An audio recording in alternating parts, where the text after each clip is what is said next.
Hey, ladies and gentlemen, we're back with another episode of the Pat King Show.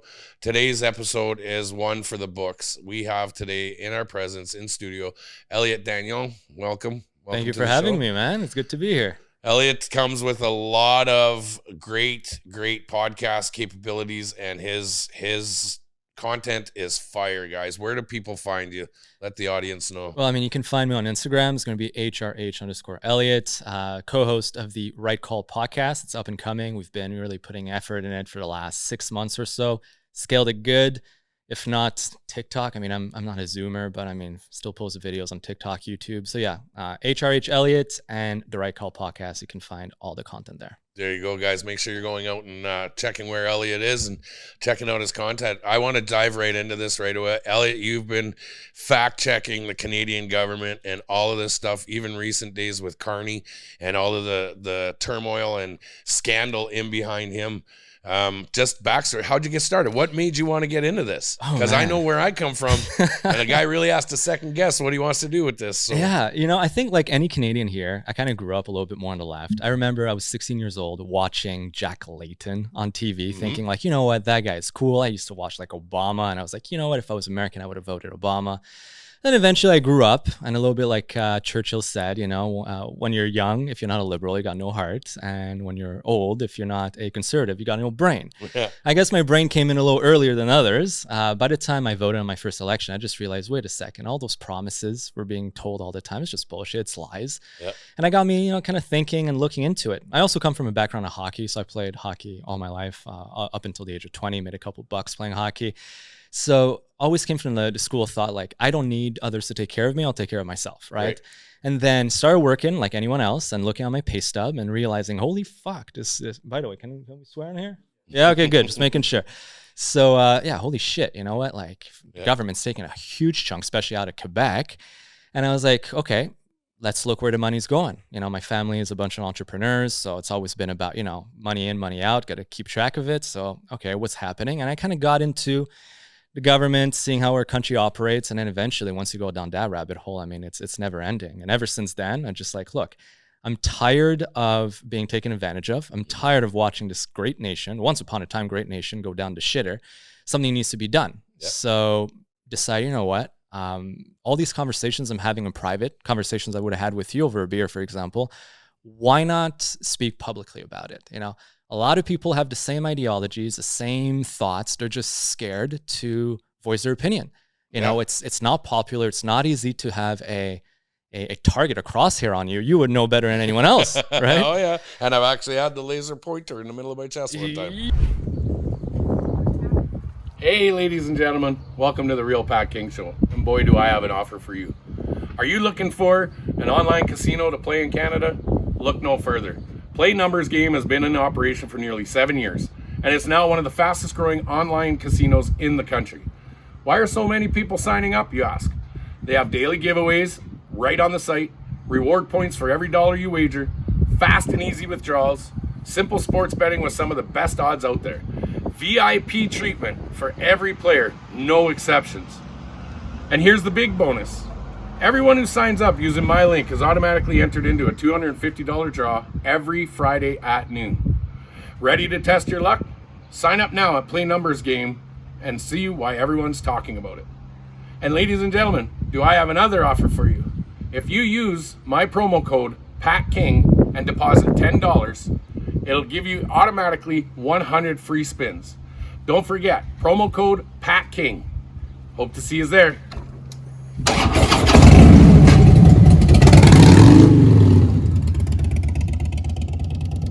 How does it feel to be behind I mean, I've been behind a gun many times. I do sports shooting, but how does it feel to have one pointed at you? Well, it's at first I didn't believe it until I looked the second and third and fourth time, and I'm like, man, this is really real. There's a sniper up on a building right now, and he's pointing he's targeting us right now. And this was in the event in Ottawa. Yeah. As a lot of people know, my followers know, but yeah, they were snipers on the rooftops. There was incredible amounts of surveillance, always being followed, having unmarked guys and undercover people all around you all the time. And I'm like, why? Because I'm protesting, and nothing was wrong. There was no violence, no anything like that. There was no overthrowing of the government. There was no anything like that. We are there to express our disgruntledness with regards to what they were doing under the COVID mandates and stuff. But we didn't do that without making sure that we did our homework first. Yeah. So like you, fact checking everything. We also won a big case in Alberta against the mandates. Our chief medical officer of health was actually fired because they didn't follow through with their expertise, and all their mandates that they were putting in place wasn't under the guise of their professional position. So the court actually said that they didn't follow their expertise, therefore the mandates could not be followed. We all got our money back for all our fines. All the business owners got all their money back for being closed and being fined for opening while being open. During the pandemic. So we worked alongside with virologists, biologists, immunologists, all of them to get this information out there, only to be fallen on deaf ears. So by reaching out to members of parliament, reaching out to our members of legislative assembly and all our internal governmental systems and people, they said, oh yeah, we're here to help you, but did nothing. So when they started to hinder and in Canada, we're very dependent on cross-border trucking when it comes to the wintertime to get our produce from the sunshine states, right? So when we seen that flex on our trucking industry, already knowing how hard the trucking industry is already being hindered already, to limiting that ability in the middle of winter, that's concerning. And a lot of people in Canada don't know that.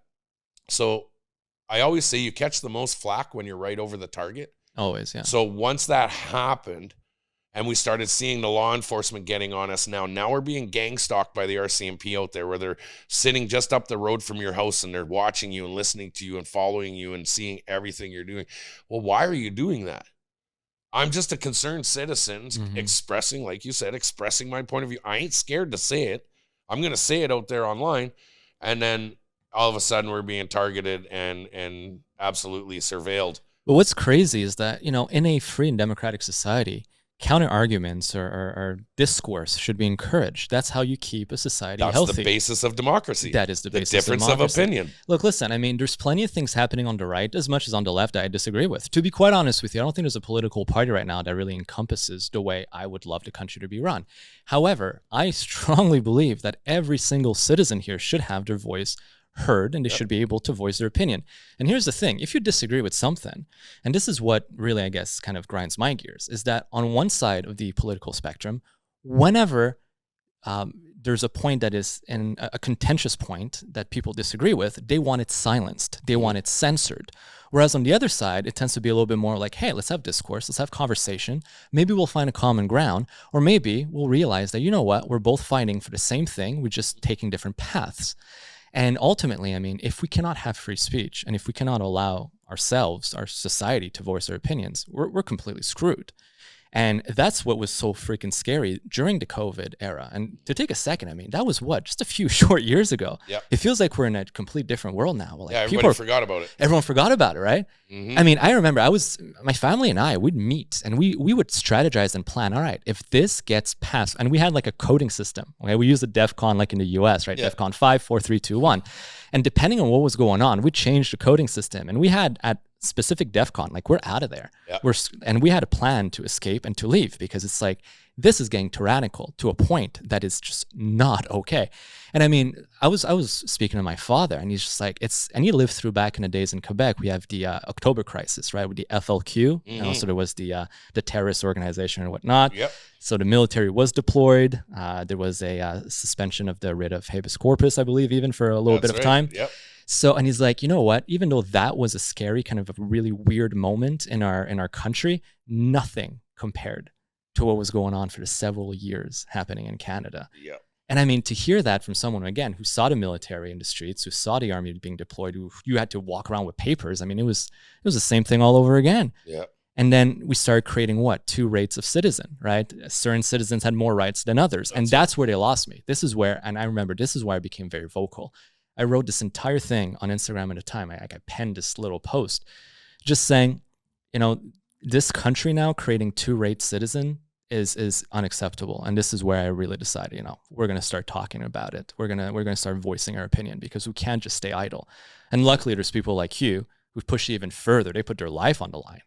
Just fucking a little post online. Who cares, right? Yeah. You went out there, like, in the front line. We were sick and tired, like you guys out in Alberta. And actually, I was flying around Canada at the time, and one of the biggest rallies I had ever come to speak in was here in Montreal. Oh yeah. They were saying it's like 350,000 to 500,000 people took to the streets of Montreal during the COVID. Was it the time near the Olympic Stadium? Yes. I was there. Okay, so that was I walked that whole stretch. And man, was I tired at the end. We did a little tour when I had my buddy here just yesterday and the day before, and we did the tour around it. But Montreal, Quebec, period, and this is the love that I find with Quebec is you guys when you have a cause, you show up in numbers, and I think that comes from culturally and your heritage.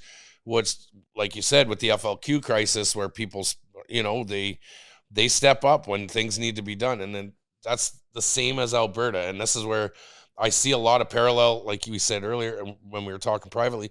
There's a lot of parallel between Alberta and Quebec, and we have the cause. We stand up. We fight for it. We do it properly. The same here in Quebec. Quebec's done the same thing.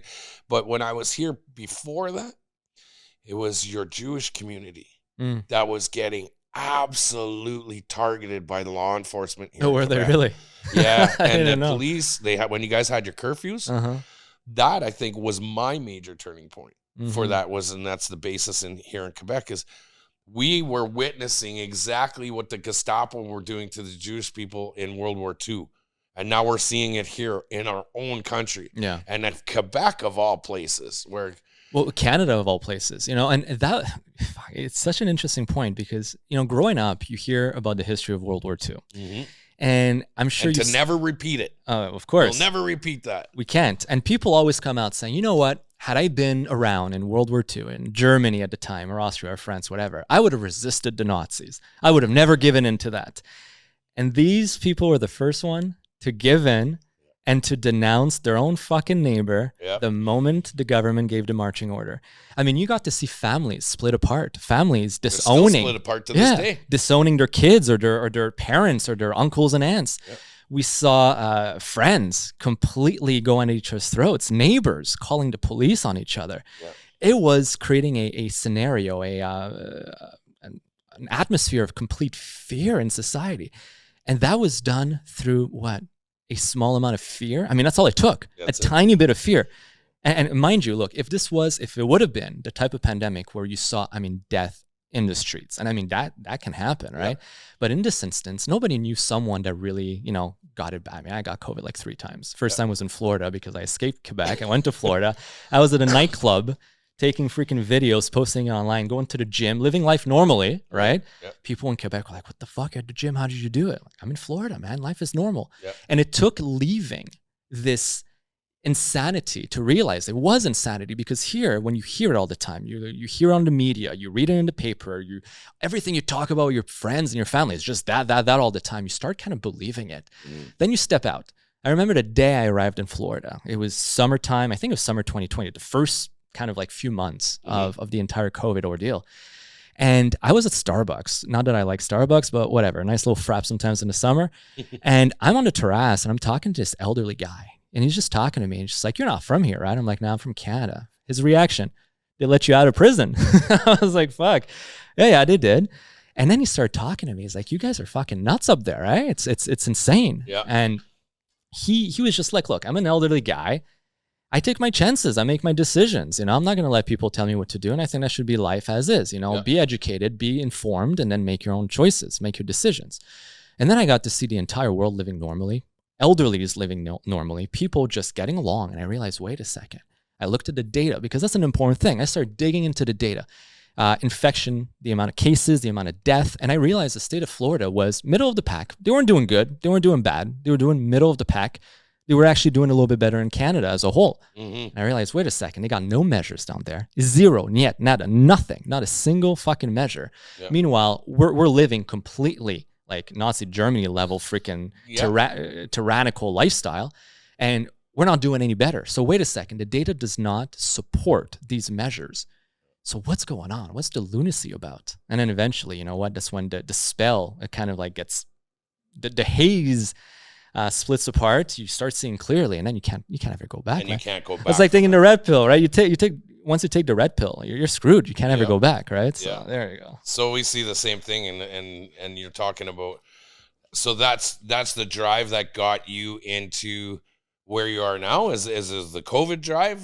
Well, I mean, it's so a few things. I've never been scared. And I'm sorry to interrupt, but your content and your fact base and your fact checking, it's like, man, I want this guy on my research team because I do all of it on my own. But to have a guy like yourself, man, money. And I'll give you the tricks. It's very simple. You just have to follow the right accounts, and then you aggregate data. It's all it is. It's aggregation of data. And whenever you need some holes to be filled, to be honest, AI is great at that. Don't just trust like ChatGPT, but put it through Grok, put it through DeepSeek, put it through freaking ChatGPT. I'm a big fan of Grok. I love Grok. Grok, I swear, is the new Google. Big time, man. And especially when you do the deep think. Oh, it goes deep. It goes real deep. Let's go. No, but what got me started? Honestly, look, all these conversations and the kind of like chit chatting we're having right now, stuff I would have in private with my friends. My entire group of friends, we all think very similarly, right? We're all industrious, entrepreneurial, kind of like self-starting individuals. During COVID, I mean, look, it's over now, but we would gather together. We didn't listen to any of the fucking rules, right? We just lived our life and realized, wait a second, we're living in an alternate reality. Yeah. And so these are the conversations we'd have. But again, going back to the point earlier, people are scared to speak their mind because especially in Canada, there is this almost air of like, if you're not with us, you're against us, and you will be called every single name, right? Absolutely. And it's not just like, oh, I disagree with what you're saying. It's loco. No. It's like, you're a fucking Nazi. You're insert your favorite ism. You're a bigot. You're a racist. You're sexist. They will label you any and everything. Yep. But again, personally, never really gave a fuck about that. Never, don't care. Name me what you want. Call me what you want. Don't care. Like we spoke about going to Alberta, right? Yeah. I used to live in Alberta. I used to work out there. And as a French native speaker from Quebec, let me tell you, the first 6 months, my name was fucking Nancy. It was, hey, Nancy, go get me this. Nancy, do this. But eventually you get the respect. And you know what? Then you become, well, my name Elliot. You know what I mean? Yeah. You can't take shit personal. I mean, same thing with hockey. We'd haze the shit out of the rookies in our team, especially in junior hockey. You know, we'd host a rook party. I had to go through it myself. Eventually just get over it, right? Yeah. So same thing with coming out with your own content and speaking your mind. It's like, hey, this is my mind. This is my voice. I'm going to be truthful. And I strongly believe I'd rather live standing up and being hated than on my knees and being fucking loved. Absolutely, right? Yeah. So the whole idea of how it got started actually is just, I got invited on a podcast once. It was a business-oriented podcast. So I come from the tech world. I work in tech. And I was just interviewed by this other entrepreneur in Montreal called Curtis. And we had a great discussion. And then he invited me again a few months later, had a great discussion. And then slowly but surely, it kind of morphed into like, hey, you want to be on every week? And then eventually it was just like, hey, let's talk about current events. Him and I are both fairly conservative leaning, right leaning. So we just got into it. And it's been blowing up ever since. And it's crazy because it makes me realize there's this appetite in Canada. I feel like the pendulum is swinging. You're coming in at the right time, by the way, especially like I think you're going to be a great voice in this because the pendulum is swinging and there's this strong need. There's this void of content, of ideology, of ideas, of leadership for people that are disenfranchised with how things are going on in Canada. And these people, by the way, are mostly individuals under the age of 50. Yep. So, well, you see it, the government in Canada, and not so much maybe the United States but here in Canada, they've leaned so far left that the inevitable outcome after this far left leaning is an absolute far right leaning. Yeah. And my whole focus is not to go to that far extreme either. Of course. But they've forced that to us. So being that voice that I can be now to bring some kind of reasoning, some kind of, guidance in the fact that don't allow them to push you around, but make sure you do it within respect and within the parameters of the law that we've given. And something a lot of people don't know is actually the judge gave me that attaboy in my criminal trial. He said that I was the fundamental reason and one of the most vocal people out there that focused on no violence, no threats, no damage to property. And then he said that in my sentencing that I was going to be I am in significant respects. Was that. Now, am I taking that as a prop? Sure. Did I get charged with all of that? Sure. But people ask, well, would you do that again? And my answer, and as unequivocally, yes. Mm-hmm. Because it's something that needed to be done. Yeah. We had to show people that this is within the scope and within the spectrum of our democratic right. And a lot of people just didn't know that you can do that. Yeah. They're not educated to it. They don't understand how politics work. They don't understand how the democracy part of it works when you're on the citizen side of it. So we need to re-educate our people in Canada on how to go about this properly.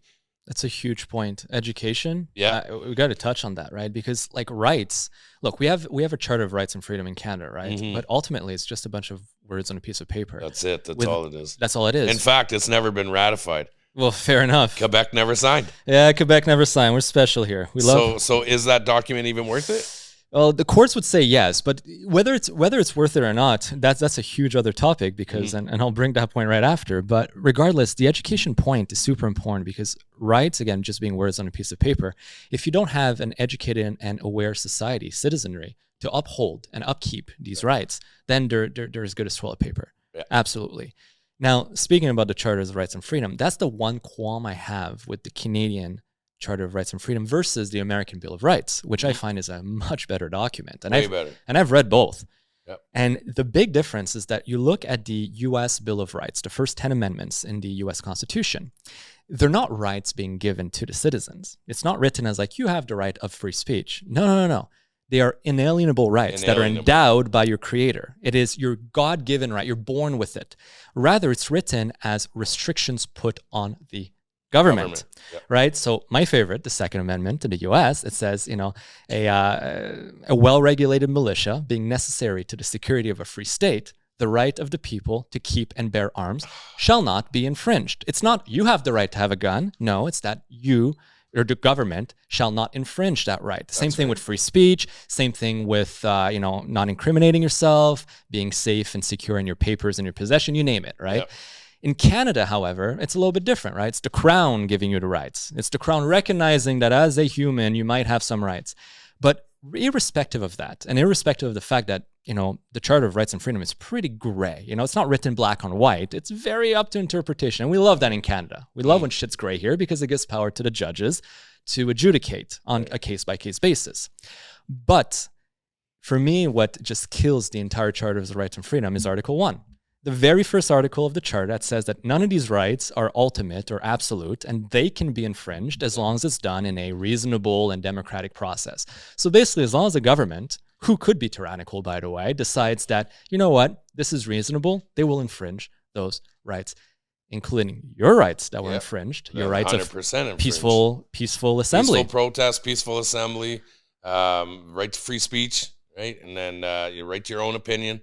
The other one is what happened is how they were able to manipulate it under the COVID laws. Yep. You have Justin Trudeau openly stating, yes, we know you have the Charter of Rights and Freedoms, but we are going to rightfully infringe on those. Yep. Because we can. Yeah. And that's Section 33 of the Charter, where the government can deem, the best part, and I've said this many times about the Constitution and the Bill of Rights in the United States, is it protects you from the government. Hell yeah. And Carney went on the debates and stated our Charter of Rights and Freedoms is to protect you from your government. But yet there's two clauses in the Charter of Rights and Freedoms where the government can deny you your rights and freedoms. I know, which is wild. And to me, this is why this entire thing went right over people's heads. Well, because people don't even know it. We don't learn it in school. Listen, not once, I remember in elementary or high school, even CJEP or college, whatever you want to call it, that they speak of our chartered rights. You're so right. I don't think I've ever taken a class. But how messed up is that, right? Yeah. It's the foundation of our country. We learn about our history. We spend a lot of time about history, in Quebec and this and that, the French, the this, the that. Yeah. But wait a second, what about the foundation that unifies and upholds and keeps this entire country cohesive together? Yeah. The one thing that we should all agree and defend. Even speaking of defending, when you join the forces here, you swear an oath of allegiance to the crown, to the king or the queen at the time. Yeah.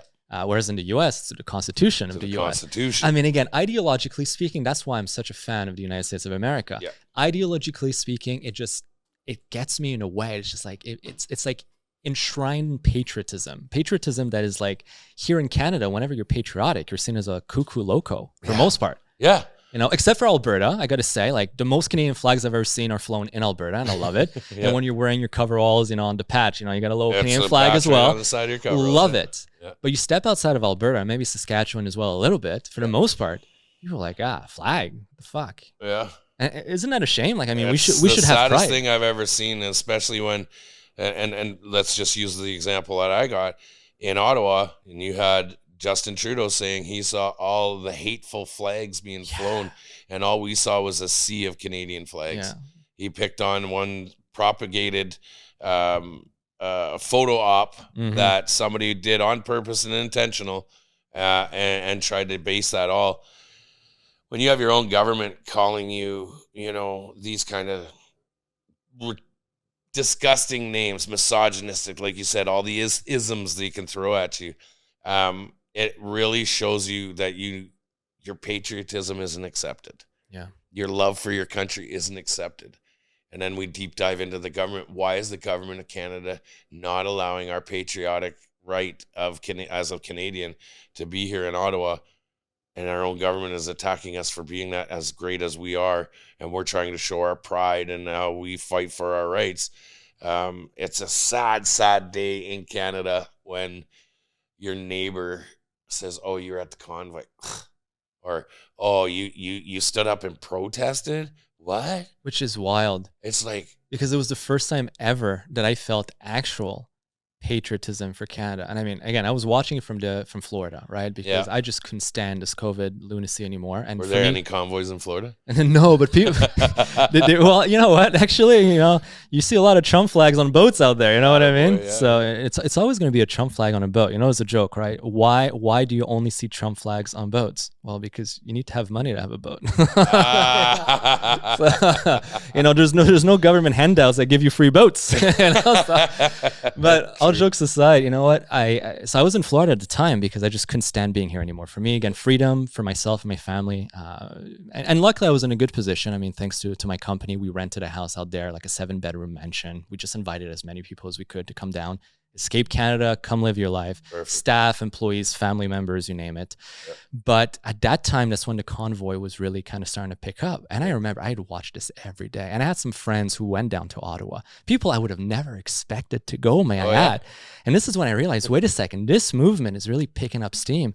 And then seeing what was happening out west at the port of entries, right? So they had blockade a few port of entries, seeing the peaceful protests in Ottawa. And that was so nice to see families, people, bouncy castles, hockey games right in front of the Supreme Court. It was so nice to see. It felt very Canadian. People being nice, people being helpful to one another, and then obviously came the Emergency Measures Act, and this is where it was like, wait a second, that is insanity. We're going to deploy a law that was used 3 times in the past, twice for a world war, may I add, and the third time for an actual terrorist freaking event where people were being bombed and killed and kidnapped and diplomats and whatnot. Yep.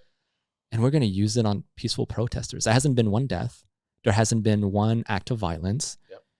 And to realize later on, by the way, the courts did find that the use of the Emergency Measures Act was unlawful, was unconstitutional, and that there were plenty of laws on the books already that could have been used to enforce peace, whatever that means, in the downtown core. Nothing happened. Well, the proof of that, too, is just my arrest alone. So my arrest alone proves that they didn't need the Emergencies Act, and it was written in the Globe and Mail and written in the National Post articles to show that the arrest of just myself and being charged with what I was charged with although the Emergency Act was invoked, I wasn't charged under the Emergencies Act. No way. So they utilized the Criminal Code of Canada, and they put I was a person of interest. Okay. And that's how they were able to arrest me and charge me with what I've done, with what we had done. Everybody else who was charged under the Emergencies Act, charges were dropped after Justice Mosley found them to be unconstitutional, and the threshold was never met. But for the rest of us, Tamara, Chris, myself, a few others that were arrested, that's why our charges went through. And a lot of people have been trying to wonder, like, how in the hell is it that the Emergencies Act being unjustified is not helping you? And that is exactly why. So they manipulated the law even now. That's insane. And the fact that you needed to be, in order to be arrested, you needed to be in the red zone. I wasn't even in the red zone when I got arrested. So that came up at trials. Like, why is this? Oh, it's because Mr. King's not charged under the Emergencies Act. So that in itself gives you that, what are they doing to these people? Would there be any way or any potential for you to sue the government for, wrongful arrests, wrongful, I don't know, imprisonment? I don't necessarily know the statutory, My thing now is, I think when it comes down to it, is we're going to look at, I'm hoping an articling student or somebody in, doing a thesis picks up our cases. Okay. And at some point, eventually, we'll find those holes. Right now, I'm so broke, I can't even pay attention. Wow. So there's no way we can go ahead and file, these documents, because it's document after document after document that you have to motion after motion to get this even looked at. The Crown's trying to appeal. The Crown is appealing. The Crown's trying to appeal my case, because they feel the severity of my charges should have warranted an even longer. No way. They just they want to keep you like silenced. That's all they want, right? That's exactly what they're shooting for. Shit. So they are even thinking that. So on paper, I got 1 year in prison. And then I did 5 months secure, which was locked up in a maximum security detention center. And then I got out after 5 months. I got credited for 9 months. Okay. That's time served. Right. And then the remaining amount was 3 months conditional sentence, because I'm not a threat to society. I don't have a criminal record. And that, I'm not one of those people that they feel threatened by. Yeah. So we give them a conditional sentence. And that all felt like, a lot of people are saying, well, you only got 90 days. No, we actually got a year. And I was going somewhere with that. I kind of lost my thought on it. Basically, the Crown states that you should have gotten more time, upwards of 2+ a day, to make it a federal charge. Okay. And and that the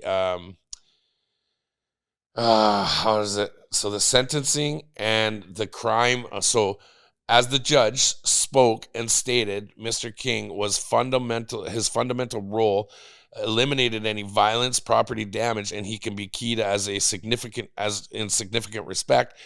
The Crown doesn't believe that, and they want to retry the 4 that I didn't get charged with, which was intimidation of law enforcement, counseling to intimidate law enforcement, and obstruction of justice and resisting arrest.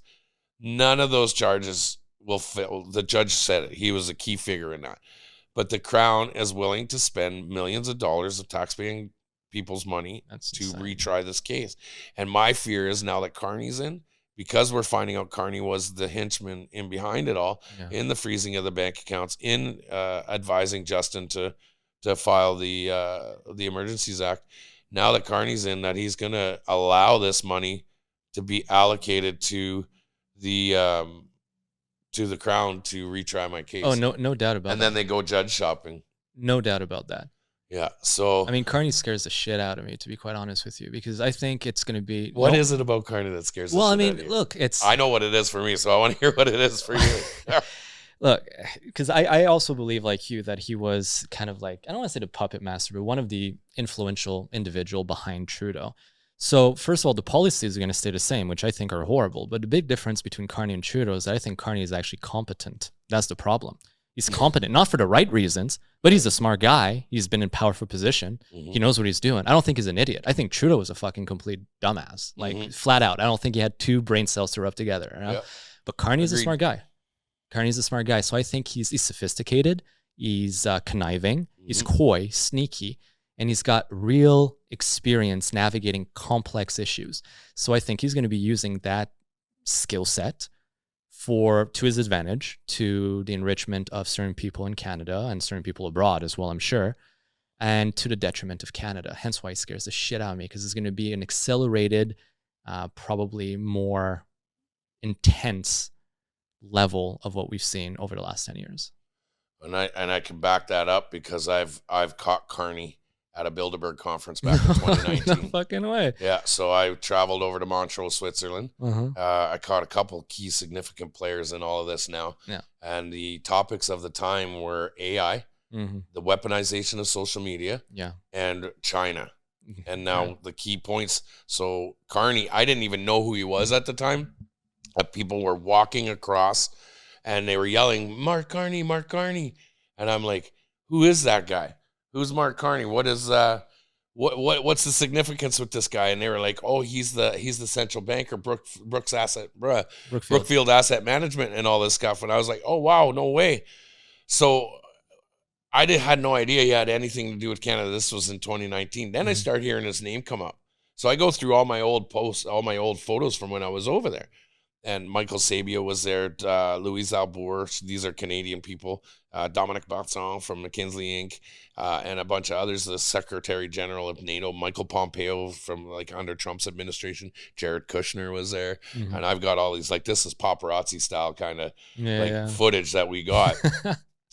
So chasing them all around and seeing that when I seen him getting selected, not elected for the party, I'm like, oh shit, here it comes. This is the initiation of the Agenda 2030, which is the think tank of the WEF, which is their mass manipulation of the climate crisis, then the mass manipulation of the immigration crisis, and the actual invoking of this, like this is now to put the seal on it.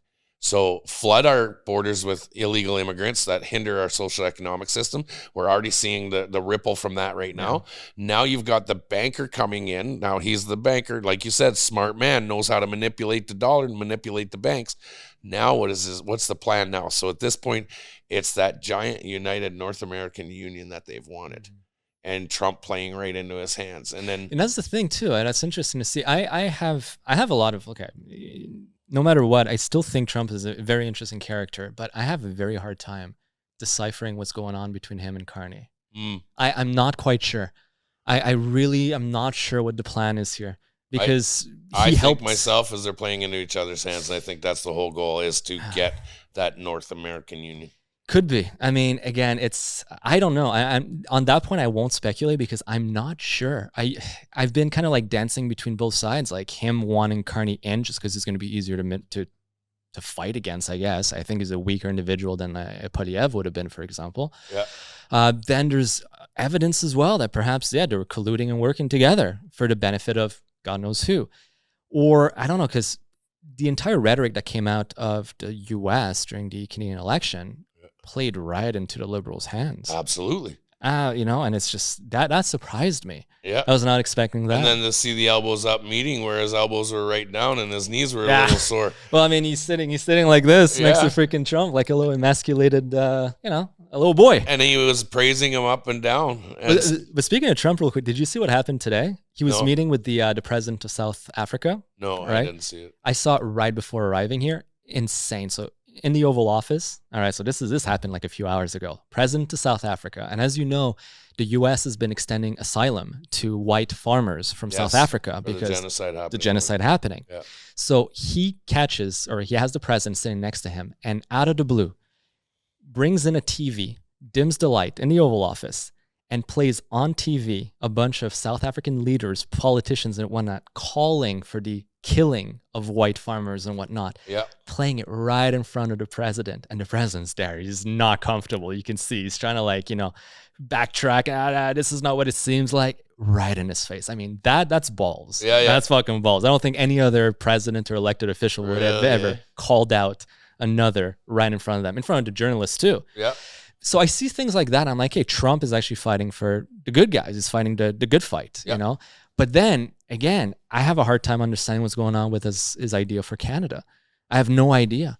And is he real about the 51st state, for example? Absolutely. You think he's real about that? I know he is, yeah. I know it for a fact. That's been the goal. So under Agenda 2030, which is the New World Order, one world government, they need to focus on. So think of Trump on two avenues, economically and defensively.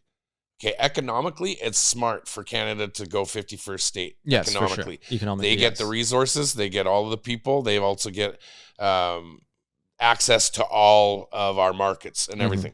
Now, defensively, you already got China coming in, working our mine system. They're basically taking over every resource that we have in Canada, and you see a lot of it in Alberta. We see it with the main raw resources. I'm not talking like purchasing of metals and car parts and stuff. I'm talking the raw, the ore and the extraction resource. Of raw So material. your oil, your coal, your potash to make the steel, all of that kind of stuff. And China's getting their hands in, and what he sees is a threat coming in from a foreign government that has the potential to do a lot of harm to the United States. So in turn, I think the push to get Canada on board, and I believe that's the king is in next week is coming, yeah, and the king is on that because they're losing England. Oh, they are for sure. So in losing England, it's kind of like you can see on a business point of view, you can see your business cratering. Okay, now what do? Now do you sell off your business, or you do hold on so the market comes back up and maybe you'll bounce back from this, and you have the safety net of the United States. So I think I see it play. Now I'm not, guys. This is just my opinion on this. I don't have the actual facts. I wish I did because I'd love to drop this story, but I do follow leading indicators, and I do see the demise of Canada based on piss poor management over the last 10 years. And the only onset that would benefit Canada right now would be the amalgamation. And who's Trump? Sure. Trump is the biggest mergers and acquisitions guy in the world. He's a mastermind with that for sure. I mean, look, I've been seeing some whispers, I guess, or some speculation, but I mean, if he does just a 1-to-1 conversion CAD USD right then and there, I mean, he's got me. Like, I'd be more than happy to start using the USD 1-to-1. But I've been seeing like even bonuses. It'd be like a 60% bonus on conversion of CAD USD. Canada would keep its healthcare. Don't know why they would want to. It's the worst fucking healthcare ever. But regardless, it's horrible. I'm not gonna get into this. It will piss me off. Like I have family members, including myself, having to deal with some of the just the level of stupidity that we have here. It's just another story. But side note, I've gone through the healthcare system in the US and it's actually cheaper and better. Like bar none. I'll say the story real quick. When I was in Florida, busted my shoulder at the gym. Nothing too crazy, but fucking hurts. So I called my primary care physician. It's like a GP in the US, right? Yep. I was paying that primary care physician $150 a month for unlimited access. Same day appointment, next day appointment, telemedicine, you name it. Yep. A bunch of tests are included, a bunch of drugs are included. $150 a month. It's freaking pennies, for real, for what you get. Yep. So I call her up. I'm like, I busted my shoulder. She's like, okay, come in tomorrow morning. 9 a.m. I show up, expecting like a 10-minute appointment, like in and out. She took an hour and a half, took her time, asked me all the questions in the world. I've never been cared for by a doctor like this. Yep. Ultimately, she's like, okay, you're going to need to go to imaging.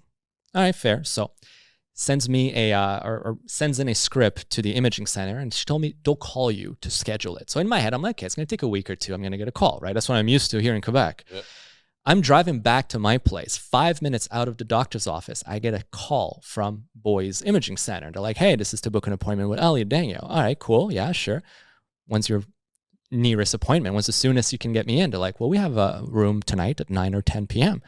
My reaction was like, you guys are open this late? They're like, well, yeah, like for them, no shit, we are. Yeah. I'm like, okay, cool, yeah, I'll come for 9. They're like, okay, cool. So same day appointment. Wow. And then he asked me, okay, what's your insurance? Who are you with? I said, oh, I'm uninsured, so I'm going to pay out of pocket. So I'm expecting, and I'm bracing like $2,000-3,000 US, right? That's what I'm expecting. Yeah. That's what I'm expecting. Again, what we're told in Canada all the time. So they're like, okay, so I do have to disclose that it will be $315 for the test. I'm like, that's it? I'm like, okay, yeah, no problem. So I get in, show up at 9, do the test. Again, took their time. They were nice. They were courteous. The next morning, results were in. My PCP was reaching out to me saying, no, everything looks fine. All good. I'm freaking out. I'm calling my mother back home. I'm like, Mom, you won't believe this shit. And she tells me, she's like, wow, that's insane, because I have a good friend of mine who needed also a non-emergency MRI. And public system was 6 months. Going private in Canada would have been a 2 weeks wait and $1,200. So it's longer and more expensive in Canada. So again, there's a lot of bullshit lies about the U.S. healthcare system because they blow us right out of the water. Well, in Alberta, I talk about this a lot to a lot of my followers, is Alberta was one of the last dying breeds of privatized healthcare. And yeah, every company offers you a medical plan for the privatized healthcare, and it was fundamental to Alberta. What I thought was one of the best medical industries in Canada, going across the nation. And then they brought, obviously we had the universal healthcare was already there for the people that couldn't afford it. Yeah. It was already there for them. And then in comes the NDP, wiped it out, grabbed us onto the universal medical system.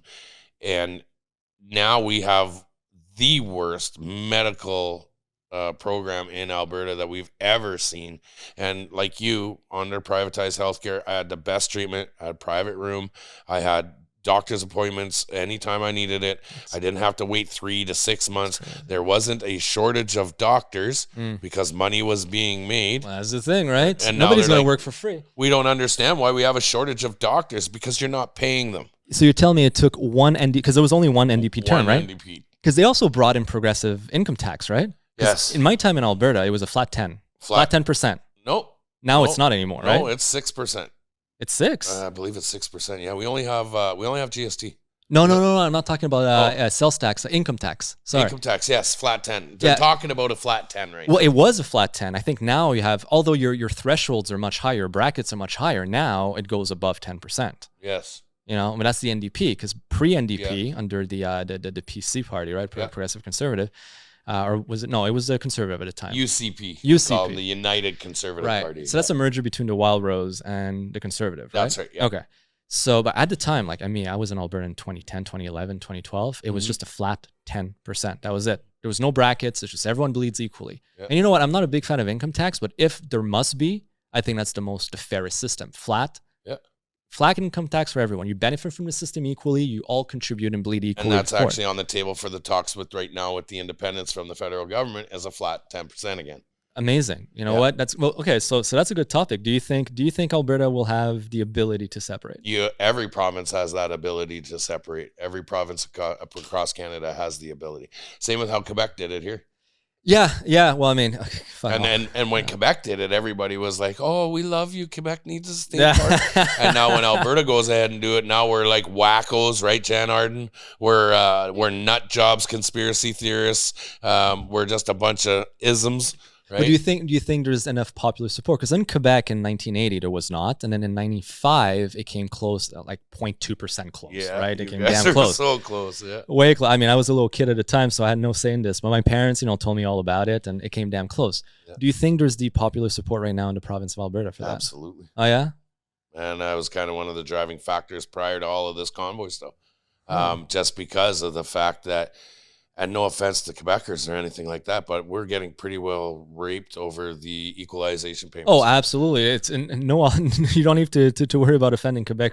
I mean, we love our equalization payment, but that's a huge point of contention because I was reading statistics, and I mentioned it a couple of weeks ago on our podcast. Alberta has been contributing net something like $250-300 billion over the last 7 years. Yep. Net to the country. Canada would go bankrupt the day Alberta leaves, which is an issue. That's why I'm saying, like, do you think they have the ability to leave? That's why the attack on us right now for doing that is because, and I say it crass the way I say it, the way I know it, but the welfare check is about to be cut off. Oh, okay, yeah, for sure. And that's one of the things is if you don't want to allow our industry to prosper and benefit the rest of the nation, then why in the hell are we paying these equalization payments to you if you're going to try and do everything to stop us from being able to provide those? Now Carney puts in his whole, this is an industry that needs to be revitalized and changed, and you will never get rid of fossil fuel use in our lifetime, and I don't think you'll ever get rid of it in our great grandchildren's lifetime. But it's also, I think, the oil and gas industry has a bad rap because people have just never seen it. I mean, one thing that blew my mind when I got to the patch, and I was north of Fort Mac, I was working mostly on the Curl Lake oil sand site at the time. Exactly where it is. You know, Curl, yeah, for sure. So I spent a lot of time on Curl Lake, or at Curl Lake. And the one thing I remember is just I got picked up in Fort Mac by a runner who came to the city to pick me and my buddy up to bring us to camp. And we were driving through a former, I believe, Shell oil sand site, and he's like, "Can you tell this used to be a site?" I'm like, "No, it's just a forest." It's like, there you go. That's what people don't fucking get. We do land reclamation. Exactly. Huge. And it's insane. It makes it even better than it was prior to that. And people just don't fucking get it. They think it just leaves the land barren, destructions of ecosystem. No way. And we actually, and this is, I tell other people out there, we actually lead the industry on our environmental land reclamation programs, along with our environmental impact on the environment when we were there. And we come in and everything, all the policies, procedures, and guidelines are put into place. And we actually lead globally. So there are countries that come to learn our techniques. Yeah. Like you said, that land reclaimed land that you went through, that's actually helped produce the bison population, increase the bison population by 25%. Wow. And this is something that nobody sees, but that being, it is what it is, whatever you want to call it, you get a negative connotation on our industry from bought and paid for agitators, like your Jan Ardens, like your Jane Fondas, like your Neil Youngs, these people that have come up and tried to attack our industry, bought and paid for, non-government organizations, funneling money into their pockets. You have the citizens, the ranchers, the farmers, the oilmen, the entrepreneurs that all know that we have had a shitty deal at this right from the get-go, but we never complain. Like you said, you saw your taxes when you paid your taxes. Imagine an oil worker's tax, like when you see it and you're looking at 48% of your wage just went to taxes. But that's one of the reasons I loved Alberta at the time, is because I remember my first paycheck out there, right? My first paycheck, I was like 20 years old. Everybody talks about this. All right, like I'm 20, right? So I've been making like peanuts all my life. I get there, my first weekly paycheck, right? Net after tax. That was back in 2010. It was like $2,200, right, for a week. For me, that was huge. I was like, holy fucking shit, I'm making bank, And I look at the stub. And and normally here in Quebec, I'm used to having the provincial income tax being considerably more than the federal income tax. Yeah. I'm in Alberta and I look, the federal income tax is more than the provincial. I'm like, what the fuck? And this is where I realize, wow, they're only taking 10%, so much more money in the pocket. And you don't have to mention, your lodging is free, food is free, everything, transport is free. So that's great. It's just play money, right? You go to Showgirls in Fort Mac with that. But everyone knows, shout out to Showgirls. I don't know if it's still around. Maybe it's not there. It did not. But that's a while ago, boy. You just aged me. Well, I had a good time there, But anyways, but ultimately, it's and then you go shop around. Just the fact that there's no provincial, at the time there was no provincial sales tax, there was no PST. So here in Quebec it's roughly 10%, 9.975%. So over there everything you purchase is just 10% cheaper to begin with. Yeah. I mean, what a great province. I mean, I fell in love with Alberta. Loved the place. So if you guys can, become independent and push for that. And I saw Daigneault Smith lowered the threshold, or her government lowered the threshold to 177,000. Right. Yeah. So is there right now someone leading the charge, getting those signatures? Alberta Prosperity Project is pushing it. That's a good friend of mine. They're getting it going to get the referendum initiated. Okay. What you're seeing now is the backlash from the First Nations, and I'm in no way am I going against First Nations people, but that was way too many headdresses. There was way too many headdresses at that, and if you know the First Nations culture, it's incredible. So it looked to us and still looks to us as a bought and paid for demonstration. The Crown. So this is the other thing too, when it comes to independence from the federal government, the Crown can still be a part if the First Nations people want to stay part of the Crown. That will never go away. You're still tied to the Crown. But what we're offering as an independent is putting a new table, clean table. It's not dirtied yet. There hasn't been slaughters of billions and billions of your people or residential schools or anything like that. Now we come to the table, clean slate, and we can actually offer you better and a lot more productive ability than what the Crown is offering you right now. But I'm hearing right now, really, like, say 3 camps come in from Alberta. There's a camp that says, no, fuck that, we want to stay within Canada. Okay, cool. But then on the separation front, there's 2 different groups. There's the one where it's like, all right, we'd love to join the U.S., become a state due to all the advantages it might come. And then there's the other camp that says, you know what, we're done being subservient to any power whatsoever. We want to be our own. We want to have agency over our own kind of future, our own governments. We want to be our own independent republic. Which one right now has a little bit more gravitas, a little bit more pull? The more would be the independence of the federal government, but still being a part of Canada. Okay. So it would be kind of like an autonomous... Nobody has ever wanted to leave Canada in the big melding pot that I'm in. Nobody's ever talked about wanting to join the United States. Okay. Nobody wants to be the 51st state. We want to have the opportunity to cut the feds off and be able to implement our own. Quebec did it. We can do it. pension plan. Mm-hmm. So you have your own pension plan here, Yeah. where we could have our own pension plan in Alberta, and it would be way more than what the Canadian pension plan is paying. Yeah. Then we also want to remove the RCMP. Mm. So the RCMP has a lot of scandal. Yes. And a lot of really bad, influential cases that are very threatening to a lot of people, that we don't want that in our backyard. Mm-hmm. So we have the ability, and we want our own police force. But what's stopping you guys? Like in Quebec, we have a provincial police. Ontario has a provincial police. Even Newfoundland has a provincial police, technically. What's stopping Alberta from having their own? So Alberta still has sheriffs. Yes, but that's highway stuff and court stuff. Not always. No? No, we have sheriffs have been given and granted more power than an actual law enforcement officer now.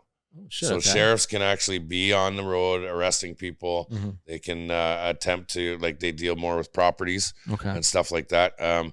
But the sheriffs are, don't quote me on it, but they do have a lot more powers than what they used to have. Mm-hmm. But at the same time, these are all points that, once again, I'm not the most knowledgeable guy when it comes to the political side of it. Like Ontario has their OPP, right? Quebec, you have your own provincial, like you said. Alberta has always been stuck to the Crown's Cowboys, right? The Queen's Cowboys, the RCMP. Yeah. They have a strong foothold in there. And my thing is I believe that there's something more to it. There's always something more to it. Why is the RCMP still only controlling the West? Why are they, like in Ontario, RCMP here are considered like the FBI? Oh, for sure. Right? Oh, you hardly ever see RCMP officers. You don't see an RCMP officer. Outside, an RCMP officer is like catching you for a mischief. They're catching you for misdemeanors. Yeah, well, I mean, they're just patrol cops. Yeah, they're patrol cops. They're first line. They're first line raid officers. So there's something there. I don't know. I don't want to get too tinfoil hat on it, but I wanted to bring up what we were talking about with Carney and hindering our industry out there. There is talk about pipelines being put back in, but there's talk about Brookfield Asset Management Pipeline Division being in charge of all that. Probably. Which becomes a conflict of interest. Of course. Right? So this is another reason why Alberta wants to be independent away from that on the huge scale of these sustainable development goals under these these climate initiatives. And Carney he's kind of the godfather of these climate initiatives. And the literal godfather as well of Chrystia Freeland's kids. Yeah. You're not wrong. You're not wrong. They bragged about it. Yeah. So to Alberta, the yearning for independence with this looming is even more stronger. Okay. But like I said, when it comes to the First Nations people, when it comes to their independence or their reliance on the Crown, they're more than welcome to stay there. It's giving everybody a better opportunity for us. Now, where I come at that part, and I'll say it how it is, they've complained about the Crown since the Crown's been on Canadian soil. Yeah. And they've pretty much devastated First Nations people. Wouldn't you want to sit down at the table and actually get a clean shot at this, maybe better than what you're getting now? See, I don't understand how people would want to continue as is. And, maybe the angle to take is to flip it around and say, okay, imagine right now Alberta was independent and Canada, the Federation, came and said, hey, you want to join the Federation? Here's what you get. You got to send billions of dollars a year to us in exchange for nothing. We're going to put red tape and regulations on pretty much everything that you guys do, including your primary revenue generator, which is oil and gas. Yep. We will, hinder and put our own, like you said, our own cowboys in your backyard, our own goons through the RCMP. Are you guys open to that? The answer would be fuck no. Like we're happy to where we are right now. Yeah. So that's pretty much what you guys are facing with right now. And on top of the fact, and this blew me away, the amount of votes or House seats and even Senate seats that the East has in comparison to the West. Disgusting. I mean, I discovered, I think it's around Grand Prairie or something like that. You guys have the largest federal riding in all of the country. Something like 230,000 individuals live in one riding. That's one seat in the House of Commons. Meanwhile, you have PEI that's like 150,000, and they have 4 or 5 seats. And that's ludicrous that we're, again, supposed to be democratic and people are so underrepresented out west. The tables are stacked out here. So not only are you guys underrepresented, you're underfunded, and you're overregulated. It's like, fuck, this is a no-brainer. Guys, independence, like today, let's go. 100%. It's something that Albertans, like I said, we talked earlier in the show already about it, is people aren't educated on these topics, right? They don't understand it. They go and spoon feed themselves from the CBC and the media. Yeah, but okay, so the CBC thing, that's so true. But I would say for boomers, nowadays, anyone who's under the age of like 45, like what we're doing right now, this is the way to go. Social media, alternative media, different news sources. Like people are much more likely to get their information online independently than they do the CBC. The CBC is cancer. I fucking can't stand them. I call them the Criminal Broadcasting Corporation. Yeah, the problem too is that they see themselves. I know a few journalists, and I've had articles written about me, and business-wise I'm talking about, and they were always under a positive light. But even though it's a positive article, the way to spin it, it's insane. So imagine, that's when they're trying to do nice things for you. Imagine when they're trying to slander you, which I'm sure you must know. Yeah. So they already fucking lie about it. And it's like, I would say a quote, I don't know, like we have 4,000 companies using our system in the greater Montreal region. And then they would say like, yeah, so they've gathered a few companies around Canada. It's like, what? What a freaking difference, Yeah. So that's again on a positive light. I can only imagine what it's like to deal with them on a negative. Well, on the negative, it's the so-called Freedom Convoy. The so-called Freedom Convoy. And Convoy. a few thousand people showed up to Ottawa. That's insane. I still remember watching an episode, and I know we're kind of bouncing off topics here, but that's just the way it goes here. The CBC was showing an article or showing a news broadcast of a live feed, and they had a view from one of the tower cameras looking over Parliament Hill, and had a few people on Parliament Hill. And I was standing on a balcony of a hotel that was right by, and I was filming, and I had a side-by-side, and I was like, I don't know about you guys, but I'm watching a whole different movie, and the whole Parliament Hill was packed full. So do you think it was like edited? Do you think it was a earlier feed? Absolutely. It was an earlier feed that they were just looping. Yeah, they were looping the feed. That is insane. And this is when you realize that information or disinformation is so powerful. Propaganda. And that's another thing too. We spoke about it a little bit regarding Nazi Germany, how like, oh, people during COVID said, or throughout history, I would never fall for this kind of bullshit. And then during COVID, they were the first one to go effectively Nazi on everyone else. But it's the same thing with propaganda. We're looking at the Gestapo. We're looking at Goebbels and his propaganda machine in Germany. We're looking at China. We're looking at Russia, whatever, you name it. And we're like, how can these people fall for propaganda? North Korea, how can people be so stupid over there?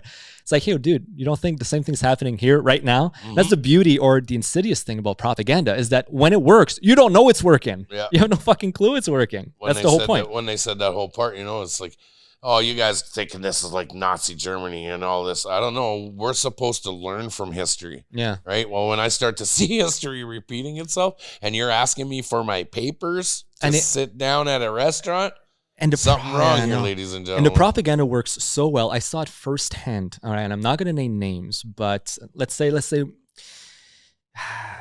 my... Yeah, drop him. Drop the name. No, I can't. Well, you'll understand why. Okay, so my son's grandfather, okay, an incredible man, served in the military for many years, was deployed overseas, been shot at. Then after I went on to serve as a paramedic for many decades. He's done great for community, and to this day, he's still very involved with veterans, involved with the paramedics, and a staunch conservative man, a good conservative man.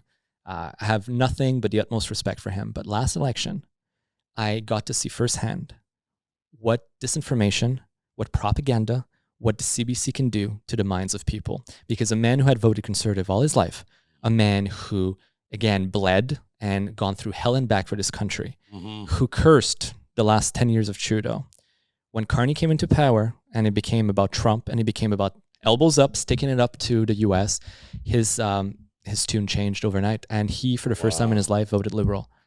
And I don't bring it up with him because I have too much respect. I don't want to start tearing the family apart. Fair. But honestly, to see that firsthand, it blew my mind. And it makes me realize that we are all so susceptible to it. Wow. If it worked on him, it can work on anyone. It's scary. I've seen it, and it's in my own household. I've seen it with my own son. Wow. As much as he, I love the kid, and we had the topic with him last night, and I got tapped on, baby. Just let him do his thing. Wow. And you gotta respect him for that. You know, we learn by our mistakes, and that's fine. But yeah, same thought process when it comes to that. Yeah, it's kind of heartbreaking, but it is the propaganda machine. We know what is happening because we are informing ourselves by doing our homework. And when everybody goes, well, have you ever looked at the Sustainable Development Goals? Have you ever looked at the World Economic Forum's, stuff? I don't need to. I'm a product of it. It's hindering my industry right now. And my industry, basically, as much as they say, well, now the Alberta only produces 33% of the Canada's GDP and blah, blah, blah, compared to the rest of the provinces. But it is the largest money maker for the resources. Now you're going to hinder that, which is, I see a leading trend that's going to ripple effect, that is going to hinder the rest of the country. And I don't want that to happen in my country. And that's all a product of these think tanks, of these oligarchs that live in another part of the world that have nothing to do with us.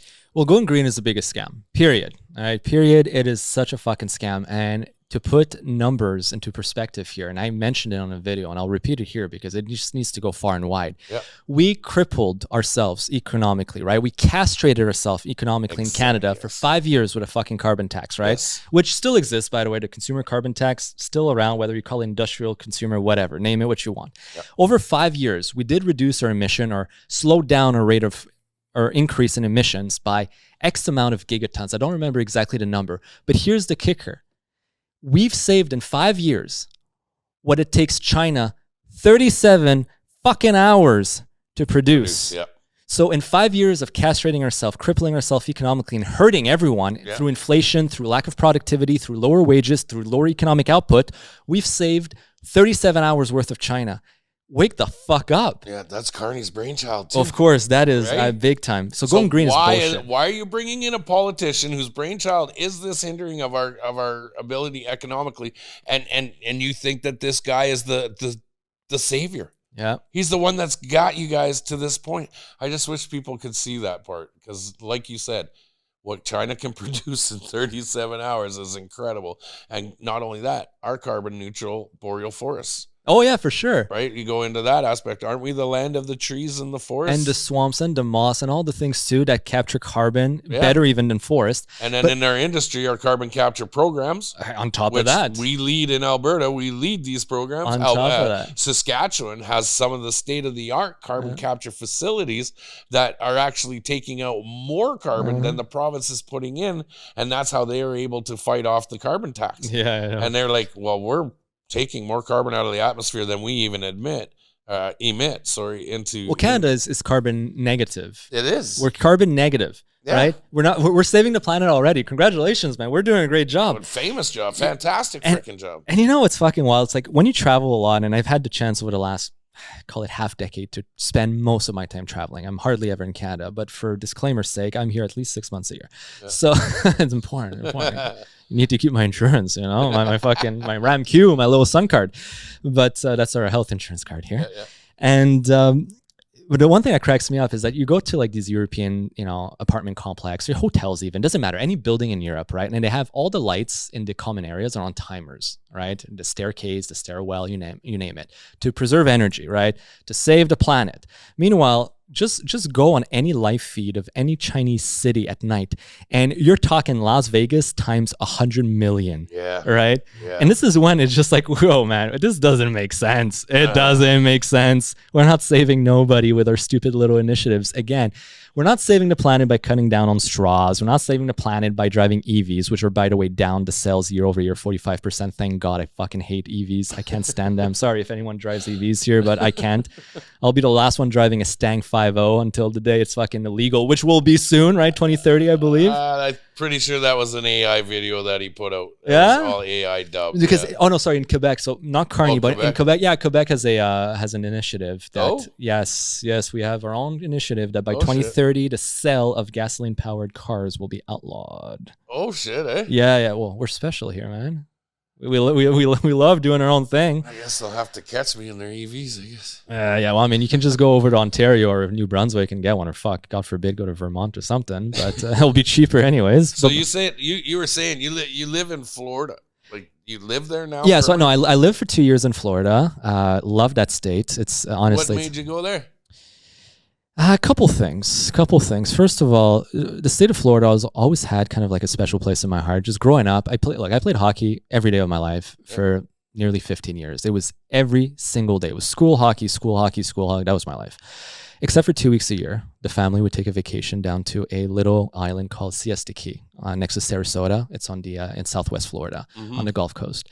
So it's always had this kind of like affection for me. And then later on, when I became a little bit older and I realized, hey, the state of Florida is a great place. No state income tax, very low sales taxes, freedom central. Yeah, it's a little cuckoo down there. People are crazy. I fucking love it.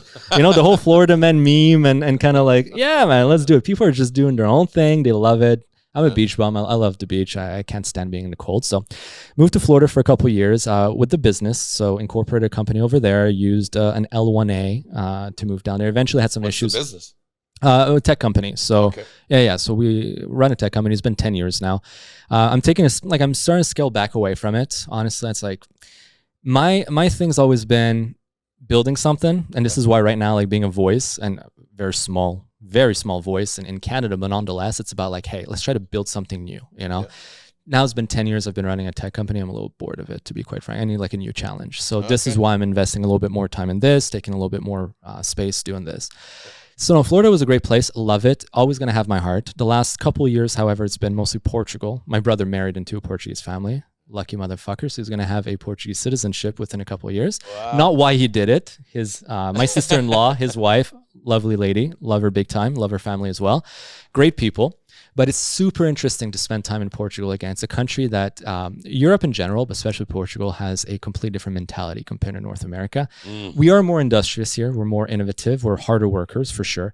But they just understand a little bit better what it's like to have a balance in life, right? It's family work balance. Well, that's a huge thing, right? Because so I brought my son there when he was under 1 year old. But the first year I was in Portugal, he spent a few months over there with me, and it was, and his mother was there obviously as well.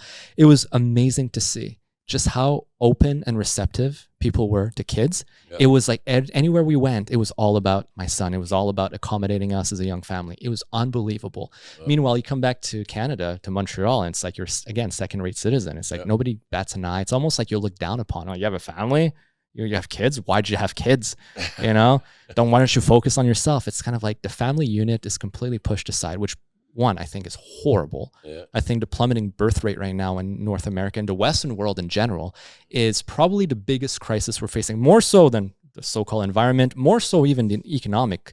The fact that we have a plummeting birth rate, I think, is going to be the demise of the Western culture and the Western value, because it ties into everything else, from economics to immigration to the social fabric, you know? That's perfect that you went there, because that's kind of where I wanted to lead into the next part, is into how the family, we were talking about it pre-show, like in the green room kind of thing, when we were talking about how with the family unit and the father figures being outside of, home, forced to work, kids are saying, well, I don't want to raise a kid in that environment where I didn't grow up with my parent or my father or my mother in the house, because they were always forced to work. So another government dynamic that could have, and this is just a speculation, but could have hindered and altered the reason why Canada is the way it is right now. But there's also another program, and it's called, and I see it lots, and it's the LGBTQ community and their diversity, equity, inclusion. And one of the biggest ones is it's the wage department in the government of Canada, which is women and gender equality, which is giving the right to people that have, if they're gay, lesbian, bisexual, transgender, furry, whatever, whoever they are, more, what is the word I'm looking for? More priority. So you're going to go get a job. Okay. I'm going to go for a job. I'm a gay man. You're a straight male. And I maybe not as qualified as you. But you get preference. Yes. You get preference. Oh, for sure. And that's where you're seeing And I think when you talk about the household and all of that is where this whole For sure. melding pot is being manipulated. Oh, it's being manipulated big time. But there's also, you know what? And that's the thing I think people fail to realize. There's also just demographic and genetic differences that just cannot ever be accounted for. Look, I'll take an example again with us, with our company BizBiz. So in our tech department, it's only guys. We only have men. Not because we're sexist as fuck. As a matter of fact, we go out of our way trying to recruit women. So whenever we open a position, there's going to be probably 300 to 400 applicants. It's insane, the amount of applicants we get. Yeah. From there, my CTO, my Chief Technology Officer, is instructed to every single CV's resumes coming from a girl to pass it on to the next stage automatically. So already, this is messed up. This is favoritism. This is not good. But the next stage is a phone interview. 10 minutes, 15 minutes. We want to make sure, can you communicate effectively? Are you legally allowed to work in Canada? I mean, it's the lowest of the lowest threshold, right? Like, I mean, unless you're legitimately retarded, you're probably gonna pass on to the next stage. But automatically, these girls were told, again, next stage automatically. As long as they can string along 3 words together, right, and they're allowed to work in Canada, we want them to the next stage. The stage after that is a technical test. Now, this is where we cannot sadly change the benchmark. It's either you pass or you fail. Right. And sadly, to this day, we have yet to have a girl, not because there's not a lot of not because the girls are not good, just because there's less women in tech. Now, none of them have ever passed. We've never hired a woman due to that. It's not because we don't want them. It's just because they did not have the technical skills. Now, the problem is this. You'd look at our company, you look at the demographic, and you'd call us all kinds of names because we don't have equality within our tech department. We're not 50-50, right? But you have to understand that out of 400 applicants, only 5 are going to be girls. It's just girls tend not to like to go in tech as much. Not because they're not capable. It's just because when you're free, and this is important, when you're absolutely free to make your own choices, you will go towards what is more stimulating for yourself. Yep. And one of the greatest examples is to look at Scandinavian countries, which are the biggest feminist countries in the world. They pride themselves with being feminists, and they are the countries with the lowest rate of women in STEM fields. Because no matter who you are in a Scandinavian society, I've spent a lot of time in Scandinavia. I was going to move to Sweden at one point. That's a fucking story for another time. But there was going to be a marriage behind that as well. But anyways, this we won't dive into today. But I spent a lot of time in Sweden, and over there, since society is so equal, and any job really is going to pay you good enough, so you don't have that kind of like, oh, I need to make a lot of money to be free and independent. No, I mean, you work as a social worker, you work as a teacher, it doesn't matter where, you'll earn a decent life. So women will go towards the jobs that stimulate them more, and they tend to go in more social-driven jobs. Not to say they're not allowed or not competent in other jobs. But this DEI push, and you're right, not only is detrimental and absolutely fucking sexist, it is, but on top of that, it undermines the competency in our country. At a small scale, it's not going to be a big deal. But if you're pushing this for decades and decades and decades, we will lack in terms of innovation. We will lack in terms of skills, because instead of promoting and wanting the best people possible in a position, we're promoting people based on sex, gender, identity, you name it, all the isms. And not qualification. But then compare it to countries like China, which is insane. Over there, it's all about excellence. They promote excellence. And guess what? It's a global economy. It's a competition. We're all out there fighting one another. Exactly. Yeah. So we are freaking lagging behind. And this is one of the reasons why it leads me to strongly believe that a lot of the shit that's being pushed today, whether it's through NGOs, like you've mentioned, or whether it's done through governments directly, I think a lot of our issues and demises in the West is instigated, pushed, and propagated by the CCP, by the Chinese Communist Party. That's a good. Because, like that. And the reason why is because they're hyper competitive, and they understand that invasion. So you cannot invade a country militarily, but you can infiltrate a country.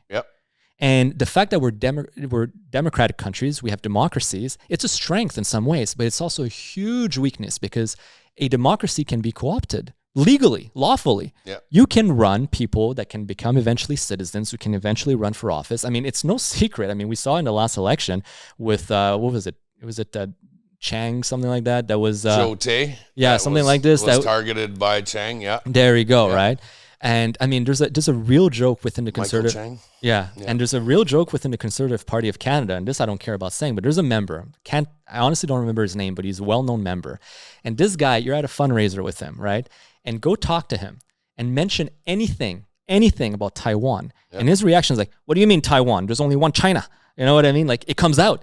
And everyone in the Conservative Party knows he's a fucking CCP plant. Everyone knows it because only a CCP plant would fucking respond that way. Right. But yet, he's allowed to continue to do his thing. So I'm convinced that there are infiltration of people that are, and I mean, to make matters worse, there was a couple of years ago, 3 years ago maybe, a list that leaked of 2 million CCP members, their whereabouts, their positions in life. Now, they are your neighbors, they are your friends, they're your families. They hold roles in finance, in academia, in science, in politics, in tech, and they have these high-paying jobs, these these important roles, and they're just living day to day as normal contributing members of society.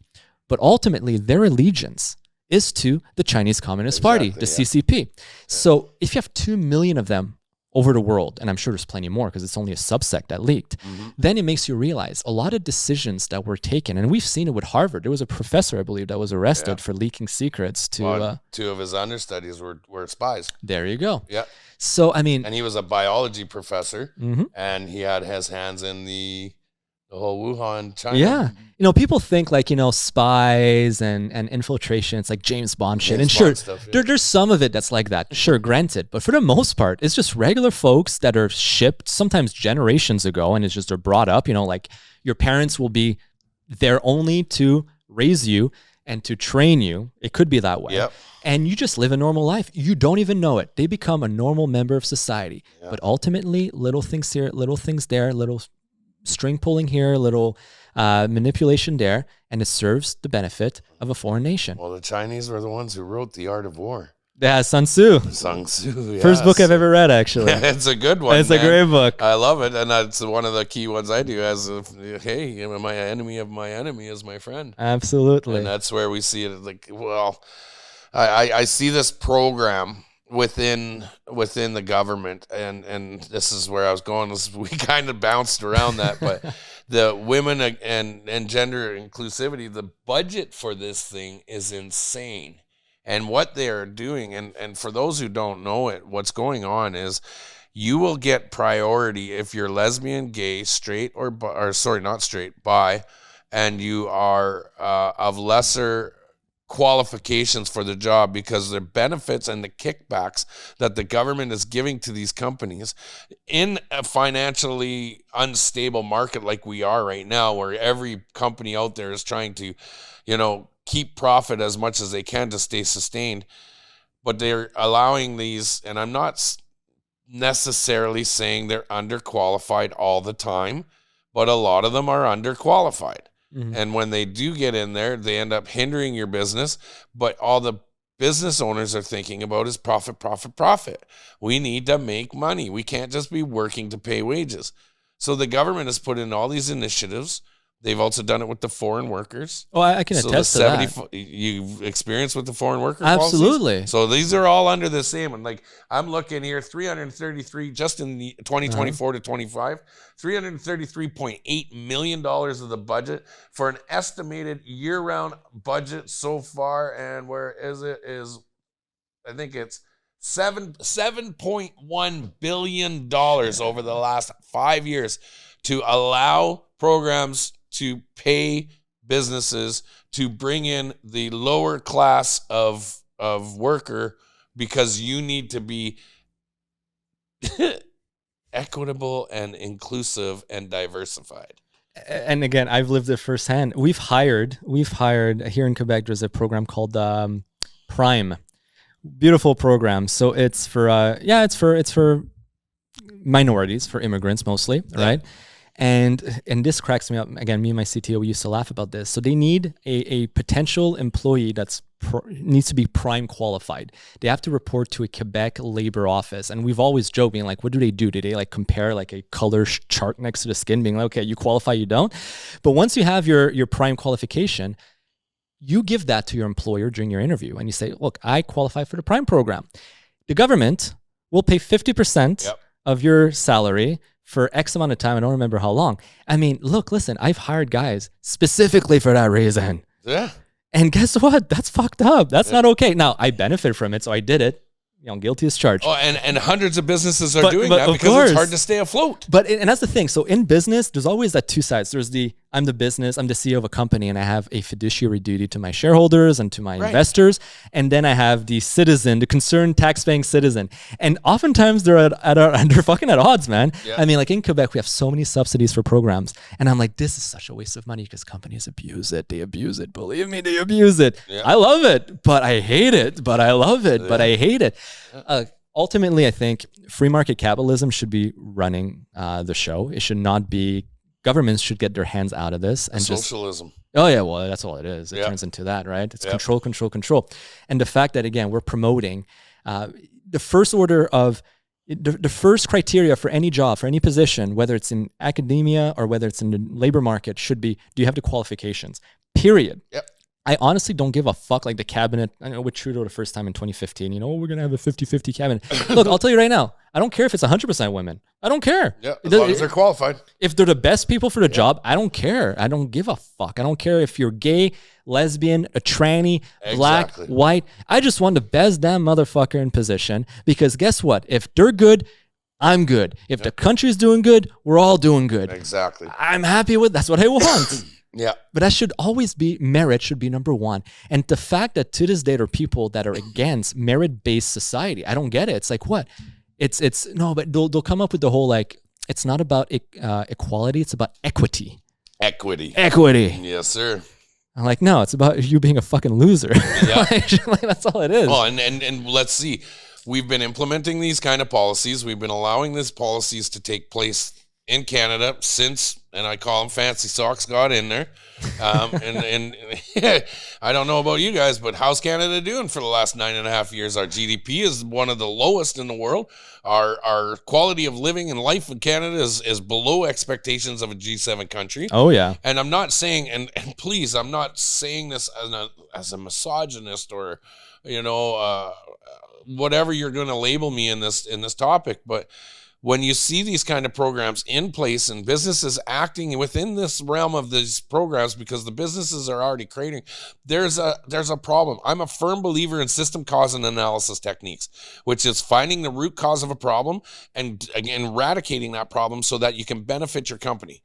Now, in this whole scat chart, in this whole process, there's one thing keeps coming down to the failure of our society as in North America, and it is these diversity, inclusion, and equity programs.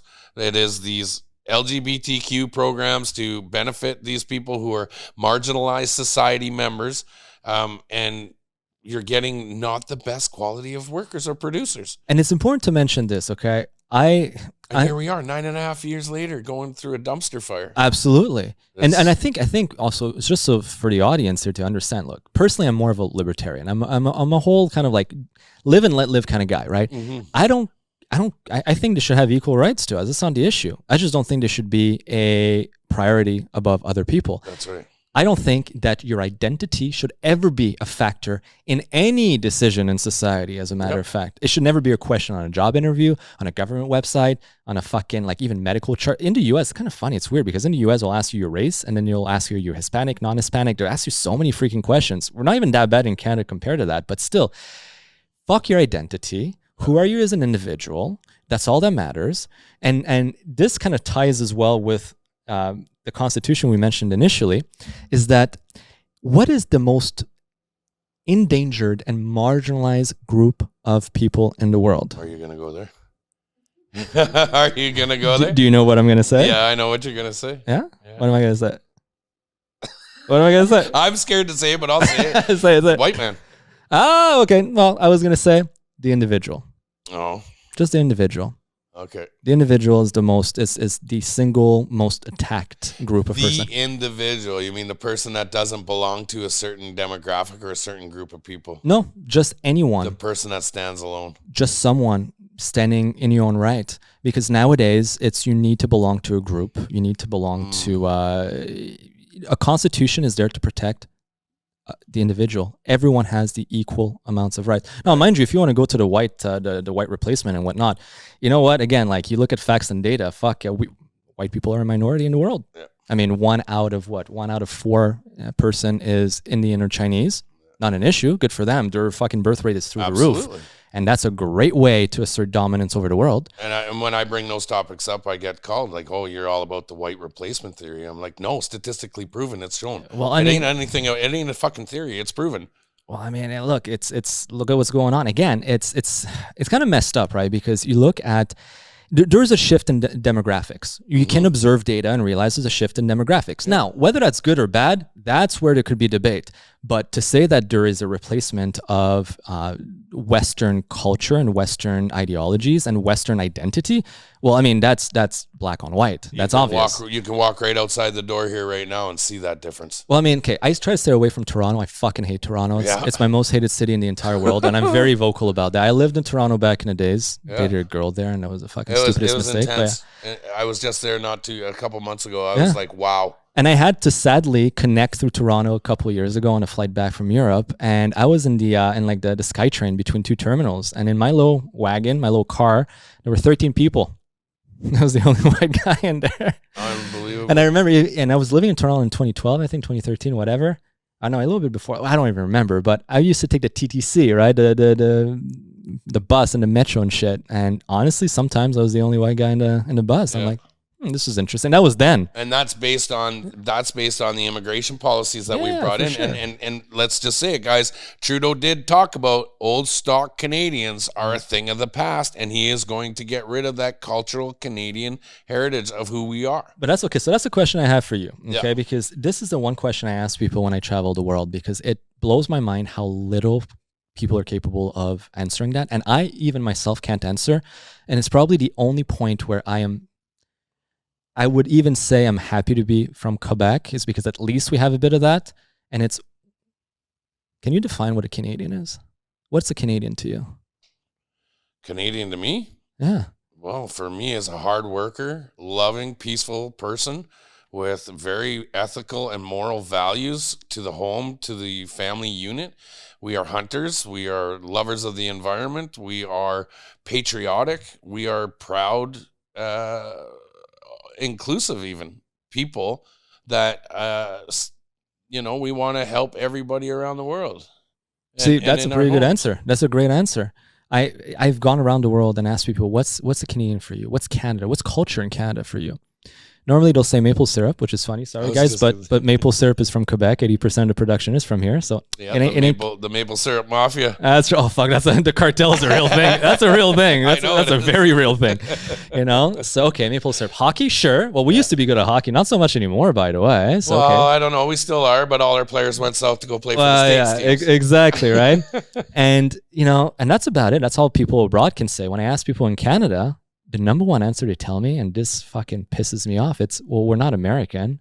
Wow, cool. That's your identity? Congratulations. Yeah. What does that even mean? You're not American. See, and that's why I'm saying, at least in Quebec, there's like this identity in Quebec. A language, a culture, food, humor, film, arts, you name it. We have a very distinct history, you name it. Mad respect for that. But Canada, it's nowadays, it's hard to define what Canadian culture is. It's hard because, we've become a melting pot, and there is advantages in going and get the best talent around the world. Okay, I'm a huge proponent of that. I want the best people from around the world to be in Canada. I'm a firm believer in that, yeah. Wanted posters in the immigration office, and we want the best of the best to come best of the best. I don't care from which country. Haiti, Somalia, freaking Vietnam. I want the best, but I want them to come to Canada because they love Canada. The problem is that a lot of people come to Canada with the mentality of what can that country give me rather than what can I give the country. Look, I love the United States. I personally would love to live there for many reasons. And I'm here telling you that I've read the Constitution from cover to cover. Yeah. I know the history of the U.S. I could pass a citizenship test tomorrow, and if I moved to the U.S., I wouldn't be flying a Canadian flag. I'd be a proud American, right? My brother is going to become Portuguese in no time. Same thing. He's learning Portuguese. He wants to integrate into society over there. Good for him. Well, why do we allow people to come here and just say, you know what? I'm going to abuse the system. There's legitimately businesses here that are catered strictly to help immigrants, not citizens, not permanent residents, immigrants, scheme and screw the system to to benefit the most for themselves. How can we respect ourselves and say this is okay? It's not, you have to have a bit of self-respect first and foremost and take care of your own. And again, having a veteran in my family, and I've never served, so I cannot take any credit for that, but seeing it firsthand, the pain, the trauma, and how left to their own device and how little support they get. And yet, these are our country's finest. We should always prioritize ourselves first. I believe in helping your family, helping your community, helping your little ecosystem first before you help the world. Yep. And that was a big thing too, because when we saw the entire USAID scandal in the US, but then you start looking at Global Affairs Canada and the hundreds of millions, the billions of dollars that we send overseas, while we have homeless people, while we have veterans that are killing themselves, offing themselves because of mental health issues, when we have families that can't afford to have, young families don't have kids anymore. I don't think one of the big reasons is the economy. People are fucking scared shitless because they're like, can't afford kids, can't have a normal life. The entire social contract in Canada, the Canadian dream, has been broken. It has been destroyed. Yeah. And at one point, let me ask you this, and I think I know your answer, but I'm curious. Do you think it's beyond repair? Do you think it can go back? I think we have one last shot at it. And if we don't get it right this time, it will never go back. I think we do have a time in Canadian history where we can right the wrongs. But we have a small window of opportunity right now. And people need to get up off their asses, start pressing on their politicians, exercising that democratic right where you need to hold your politicians accountable and you need to express your points of view and your concerns. And when those concerns fall onto deaf ears, then the action will be at that point possibly worse than what they really want it to happen. Yeah. Now, I'm not saying to anybody out there to go and be that and do that and invoke that and all of that, but at the same time, I do think we as a collective, as a citizenry in Canada, need to stop this bullshit in a hurry, but we need to do it in Canadian fashion. Now, one of the things why what we did garnered so much attention was, and this is what I heard on an international level, is that when the Canadians got pissed off, better pay attention. Those are the nicest people out there, and now they're pissed off. But we have a reputation of that, even in warfare, World War I, World War II, Korea. We're the nicest folks out there, but don't fuck with us. Don't fuck with us. Yeah. So, and that's what brought a lot of the attention. So that's what I'm saying right now. People, albeit we're on the same talking point to the convoy and COVID and all of that stuff, but it was a moment that you guys aren't seeing the bigger picture of it, where Canadians got pissed off enough that we did it. And in fact, you ain't wearing a mask on your face anymore. My kid graduated from high school with no mask on their face anymore. Mission successful. Yeah. Okay. We can do that. And it's going to have to be done. And if it's not done within the next, and I would say in the next 2 years, we're done. Yeah. We're done. You're not going to recognize this country. Man, it's hard because I'm like torn. I would love to see a comeback for Canada. I would love for people to rise up and unify and unite and go forward. Maybe I'm a little more doom and gloom, but well, that's why Alberta is doing what they're doing. They see it coming. Mm-hmm. So Alberta's getting prepared. Well, before this dumpster fire lights up fully, we're going to make sure we get ourselves prepared and taken care of so that when the rest of the nation falls apart, we're still somewhat okay. We still got good trade agreements with the United States. We can still do all of these things within our laws, supposedly. So for me, like I said, the biggest thing is people need to put these politicians in their place. And that whole, they work for us and, we're their employees. Yeah, well, then start cracking the whip on your employees. Yeah. And I mean that metaphorically speaking to anybody out there. Legal disclaimer. Legal disclaimer. Crack that whip, man. Exercise those rights, because like I said, I went over to Europe and I was made fun of, Mr. Fancy Socks. And they said, you guys hired a guy because he had nice hair. Yeah, that's true. And I'm like, no, I didn't. But it's sad. But but that's how our politics has been based on. Oh, for sure. And now you've got, Miracle Grow Carney coming in, who's going to grow this country. You know, he's going to sprinkle a little Miracle Grow all over the place, and we're going to be so much better. No. I mean, he's the economic god who refuses to release a budget. Or budget, you know, and he's going to print out another $170 billion. Like, let's just make this shit up. Let's do it. Let's just My name's on it. You know, I'm going to. That's probably why. He loves to see his name on it. Yeah, that little narcissism there. Well, of course. Well, look. For better or for worse, if you get into that position, there's always going to be narcissism. I mean, I'm sure you've met politicians too. Yep. Some of them are nice folks, but you can tell it's a lot There's a bit of an arrogance about them. Yeah. Yep, oh yeah. Sure. You don't get to that position if you don't think you're top shit. Yep. You know, it's fucked up. Which is too bad. And this is also sadly the reality of democracy is that it's not the best idea that necessarily wins. It's not the most competent person. It's just the most charismatic and the one who can convince others the most. Yeah. And that kind of like, fuck, I'm torn in between because I don't believe in a dictatorship. Far from it. I believe that people should have the power, but there needs to be some form of reform, some form of system that allows competence above. I don't know. There should be a way because competence above competent. Competence above. Oh shit! I had the word. I knew where you were going with it. I had the word. Yeah. Because or else it leads to this. It's a contest of just who is more who's more famous ultimately. Yeah, who's liked more. Who's liked more, yeah. And it leads to what we see right now. People just promising the world, and then the second they're elected, it just backflip. Well, I've promised that, and I kind of shot myself in the foot with this one, but I promised that in 2029 I'll be running. Oh, yeah.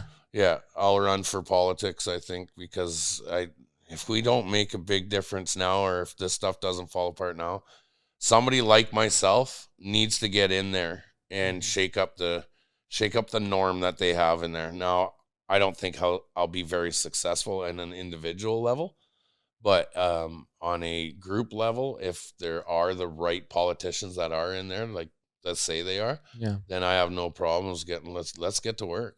Would you run at a federal level, provincial level? I think federal. Federal, yeah. I would, yeah. I would, and I'm being bugged now to run provincially, because even Danielle Smith is rubbing Albertans a little wrong. Is she these days? Yeah. So I've been asked. What's the issue with it? Well, she messed with our Bill of Rights. Alberta has a Bill of Rights, and she messed with it, and she put a notwithstanding clause within our Bill of Rights, which was absolutely atrocious. And she hid it under, everybody wanted it, but nobody wanted it. And we were pissed off at that. So there's still a lot of discrepancies with that. And, she really jumped on the Trump bandwagon, which pissed a lot of us off. Yeah. I understand the U.S. is one of our leading trade partners. Yeah. But at the same time, you don't need to go down swallowing it all. I don't care. The same with Carney getting down there, getting on the knees. Who got on the knees better, Carney or Smith? Carney. Carney, absolutely. He got on the knees way better. You're a transformable president. Oh yeah, sure. Transformating or whatever. But of course. I think she made a few errors. At the same time, I don't think she's a bad person. I think her heart lies with Alberta. I think she is doing a great job. And she's a powerhouse, and that's another thing where everybody, she's just an old ex-talk show TV person. I don't know, man. You ask me, any of these premiers across Canada, who has the most qualifications for that job? Danielle Smith blows it out of the water. But okay, that's the thing too in business that we do. I'm a huge believer in that. I don't give a fuck what you've done in the past. Yeah, I don't care what your CV says. Straight to the garbage bin. Don't care. What can you do today? What are your skills today? What are you willing to do tomorrow? Because I don't care what you did before. Yep. So a politician, and that was a big qualm that I had with Carney. Oh, but his CV's so good. His CV's so good. Who cares? Who fucking cares? Yeah. How is he going to be as the Prime Minister of Canada? Can he be good? Do I trust his ability? Do I think his plan that he's put forth is worthwhile? The answer has been no all along, across the line. So Danielle Smith, her past, like you said, talk show host or whatever, right? Who cares? I mean, you're seeing it right now with the Secretary of Defense in the U.S. He was on Fox for the longest time. I think he's doing a tremendous job as a Secretary of Defense. Mm-hmm. And it doesn't matter what you've done before. It's what can you do today? That's what matters. And talk to any incredibly successful businessman from Musk to Bezos. They'll tell you the exact same thing. Screw what you've done in the past. It's what tomorrow that matters.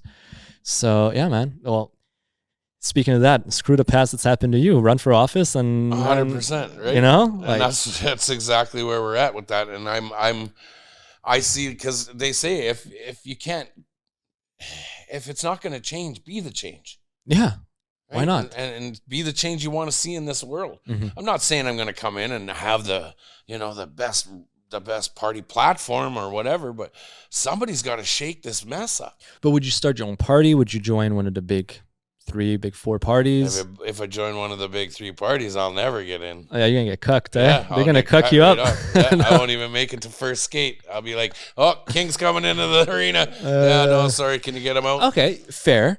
But then, you know what? I can't help, and sure, there's discrepancies. The guy was already huge, and I mean, huge. You're famous, but I mean, we're talking compared to Trump. That's a different. Yeah. But he came into a party and said, "Fuck it. I know I'm an outsider, a real outsider, not a Carney outsider, a real outsider.